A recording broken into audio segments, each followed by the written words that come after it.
O problema é que a corda apertou, porque quem pode dar-lhe uma porrada não é mais o nosso governo. E é isso que nós gostamos.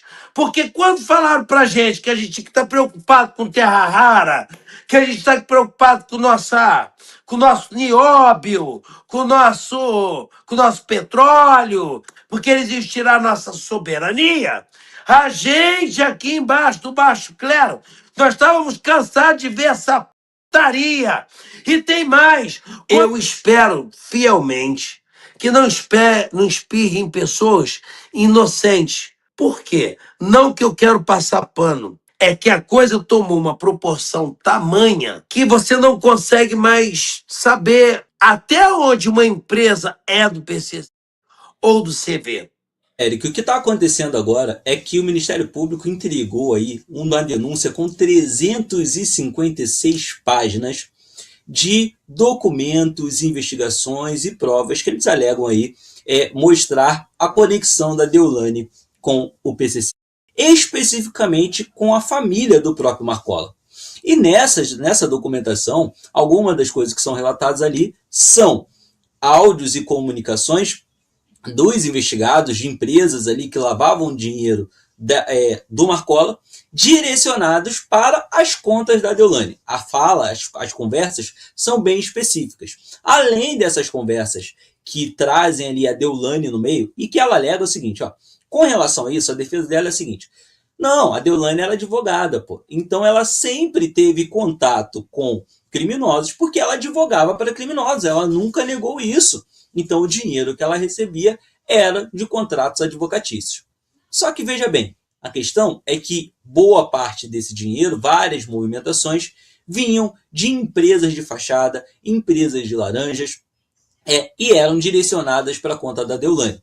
E além disso, as investigações vão avançando e mostram, e a gente chegou a repercutir isso aqui já há algumas semanas atrás, que houve uma conversa que uma empregada doméstica da Deolane foi à delegacia dizer: olha só, eu trabalho para a doutora Deolane e trabalho para o filho dela. E agora tem os caras do PCC me ligando, mandando áudio, tá aqui, e entregou esses áudios para os delegados, dizendo o seguinte, que os caras do PCC acreditavam que ela tivesse roubado 80 mil da casa do filho da Deolane. 80 mil esses que seriam do PCC. E aí um dos áudios que essa empregada doméstica entrega para a delegacia, o cara fala assim: olha, você trabalha lá para a Deolane e para o filho da Deolane que você tá ligado. Só que você tá ligado que eles lavam dinheiro pra gente. Esse é o áudio que o cara manda para ela. E aí esse áudio vem assim, ó, a gente sabe lá que você pegou, a gente viu pelas câmeras aqui, você sai com uma sacola, essa sacola devia estar com dinheiro, e pô, a gente quer que você devolva o dinheiro, porque a gente é do crime, a gente não quer fazer nada contigo não, mas se não devolver, você já sabe como é que é. E aí o cara fala que a Deolane e o filho dela lavam dinheiro para o PCC, e aí que a empregada teria roubado dinheiro da casa do filho da Deolane, dinheiro esse que seria do PCC. Então aí a gente está falando de um relatório gigantesco de 356 páginas que vão fazendo cair por terra aí qualquer argumento que a defesa da Deolane use de não, a Deolane era só uma advogada do PCC e não uma pessoa vinculada ao PCC. A defesa do Marcola fala o que parece óbvio, né? Não, o Marcola está preso. Ele é incomunicável. Como é que ele vai tocar aí qualquer coisa? Mas a gente sabe que mais de uma vez se encontrou aí planos, conversas, cartas e várias outras formas que o Marcola, né, usava para se comunicar com os membros fora da cadeia. Então, diante de todo esse relatório, a situação da Deolane vai se complicando cada vez mais. O STJ, inclusive, negou habeas corpus pela Deolane, mas exigiu do Tribunal de Justiça celeridade.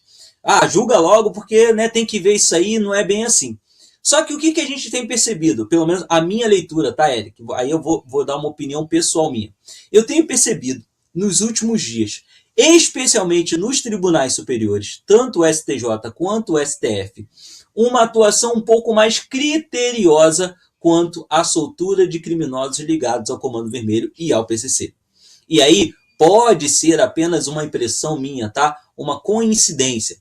Coincide que essa postura mais rígida, essa negativa de habeas corpus mais frequentes que nós temos visto nos últimos dias, coincidem com a classificação dessas organizações criminosas como terroristas pelos Estados Unidos.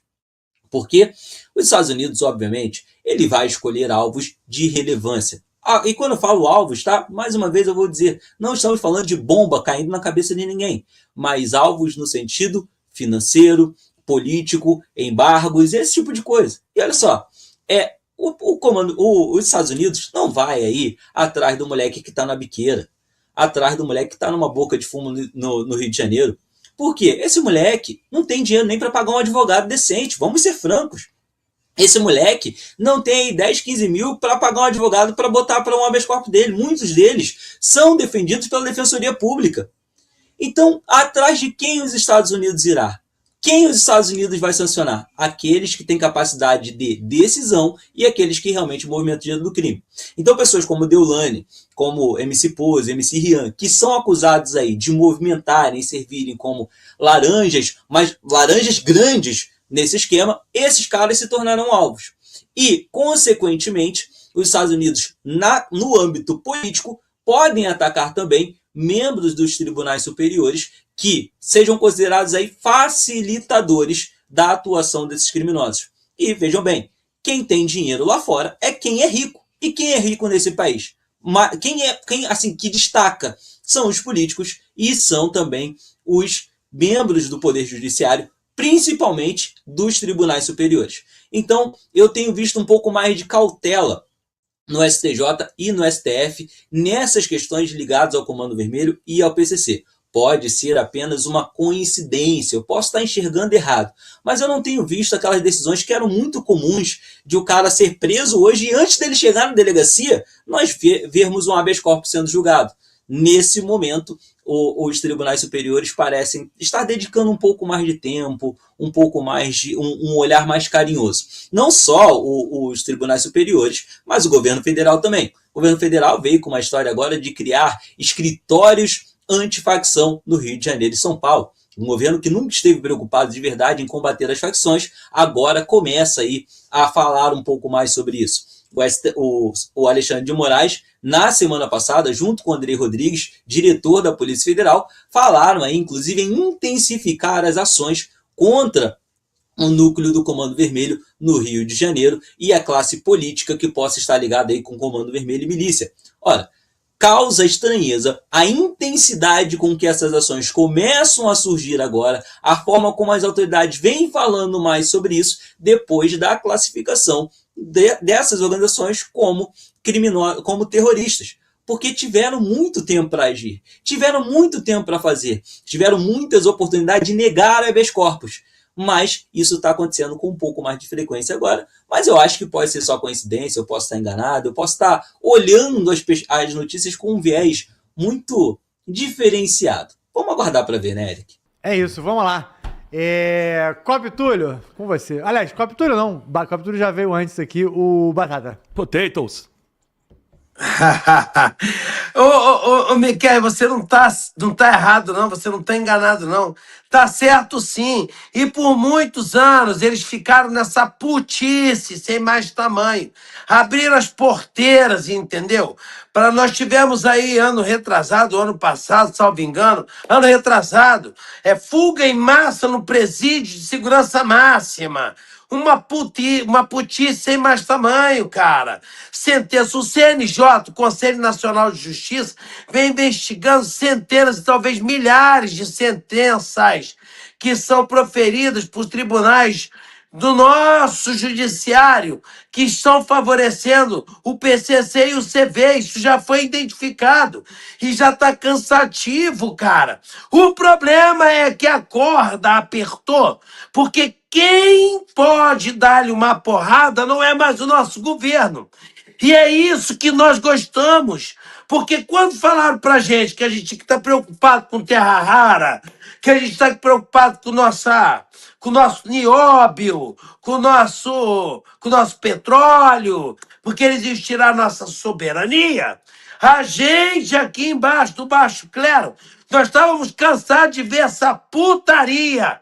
E tem mais, quando eles fecharem as portas, tá? E a hipocrisia parar, quando parar com essa merda de 6, 8 advogados sustentados por traficantes que vão nos presídios de segurança máxima, que eu não sei de onde sai essa porra desse dinheiro, que isso é um absurdo, rapaz. Como que pode? Isso não entra na cabeça de animal nenhum, cara. O cara tá preso 20 anos. Quem pode pagar a porra do advogado? Não, ele não tem um advogado, ele tem 6. Porque não baixa a porra de uma lei o seguinte, meu irmão. Tu tá preso, agora é defensor público. Ah, mas aí, meu irmão, faccionado é defensor público. Não interessa. Faccionado, defensor público. Eu já cansei de falar esta merda. Vão fechar a torneira do crime, meu amigo. Se essa palhaçada continuar, é mais do mesmo. O Miquel está errado, não, e tem mais, tá? Foram tantos anos sem fazer porra nenhuma, tantos anos sem fazer nada, que eu quero ver o que vai acontecer agora com as ramificações das empresas de bens. Porque as lavagens de dinheiro, ela não só ocorrem no exterior, no exterior, elas ocorrem aqui também, e com empresas legais. O problema é que as empresas legais e os governos, eles talvez não consigam mais identificar o que é legal e o que é ilegal. Não que a empresa seja ilegal, mas a grana é oriunda de putaria. E eles sabem disso. Mas nem sempre você que está transicionando com essa empresa sabe. Qual o grande problema? O dólar é a moeda que move o mundo. Não existe comercialização ainda sem o dólar. Ou melhor dizendo, né? 90% da comercialização que há no mundo é através do dólar. E os nossos traficantes estão tentando dolarizar a grana através de empresas que estão lá plantadas nos Estados Unidos. Isso já é identificado pela CIA. A porrada vai comer. Porque quando isso aconteceu, quando ele apertou o botão e disse, olha, é terrorismo, isso já estava tudo mapeado e cansado pela gente. Cansado de ser avisado pela gente. Olha, lá vem ele. A gente estava, avisamos, olha, lá vem eles. E eles vieram, estão aí, meu parceiro, e botou na mesa e vão medir. O problema é que isso vai espirrar em muita gente. Eu espero fielmente que não espirre em pessoas inocentes. Por quê? Não que eu quero passar pano. É que a coisa tomou uma proporção tamanha que você não consegue mais saber até onde uma empresa é do PCC ou do CV. Isso já aconteceu, já foi identificado em estados, empresas buscando processos licitatórios que aconteceu em Goiás. E o próprio governo cruzou os braços e disse, aqui não tem um ponto do CV, no estado não tem nada. Se ela está errada, mete a porrada. Por quê? Porque os órgãos que transicionam uma empresa com a outra não possuem um mecanismo para tu identificar se ela é oriunda do PCC ou não, porra. Tu já imaginou que devassa já se falaram em 260 bilhões? Isso é 30% do PIB. Meu amigo, nós vamos ter um baque econômico. Eu quero que exploda. Vem, Lourão!